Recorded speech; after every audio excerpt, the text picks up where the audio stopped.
Anjana Deore kitchen मध्ये तुमचं स्वागत। ही चंदन बटवाची भाजी आहे बघा। घोटून भाजी करणार आहे मी, म्हणून शिजायला टाकते। गुलाबी गुलाबी असते, हे भाजी गुलाबी गुलाबी असते आणि ही घोटून बी करतात आणि सुकी बी करतात। मग आता मी ना आज सुकी करणार आहे। आता गॅस पेटवला, धुतली, कापली।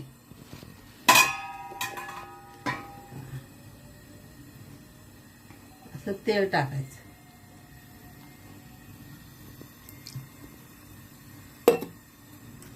एवढं जिरं टाकायचं, एवढं हिंग टाकायचं। याच्यात जिरं आपलं मोहरी आणि हळद टाकायची नाही। याच्यात एवढ्या मिरच्या टाकायच्या, 4-5। लसूण,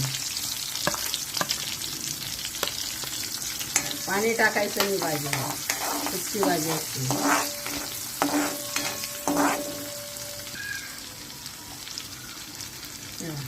एवढं मीठ,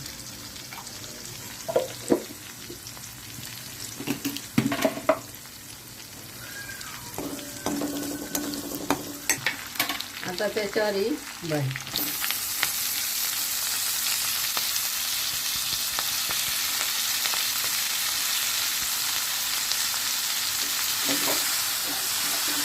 त्याला लसूणची फोडणी द्यायची आणि भाजी टाकून द्यायची।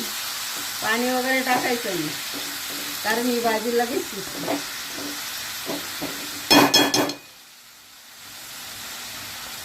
आता त्याच्यावर झाकण ठेवायचं 10 मिनिटं ठेवली, झाली बघा भाजी, सुंदर झाली बघा। आता गॅस बंद करायचा, तेलावरच करायची असते भाजी। चंदन बटव्यापासून फायदा, गरगटक पण छान असते आणि अशी सुकी भाजी एक नंबर असते। पोटाला औषधी असते ही भाजी, त्यामुळे जास्त करून खातात गावाकडे। पण ही ना थंडीमध्येच येते, उन्हाळ्यात पावसाळ्यात येत नाही। हे बघा, 3 जुड्या होत्या, शिजून बघा भाजी केवढी झाली। ह्या भाजीला काहीच करायचं नसतं, लक्षात ठेवा। तोडायची, कापायची, पाण्यात धुवायची आणि लसूण आणि मिरचीवर लसूण आणि जिऱ्याची फोडणी द्यायची, हिंग टाकायचा आणि भाजी टाकून द्यायची। पाणी टाकायचं नाही, त्याच्या अंगाच्या पाण्यातच भाजी शिजते आणि सुंदर लागते। तब्येतीला खूप चांगली असते, पण ही हिवाळ्यातच मिळते, त्यामुळे खायलाच पाहिजे 1-2दा। तुम्ही करा, कमेंट करा, लाईक करा, शेअर करा।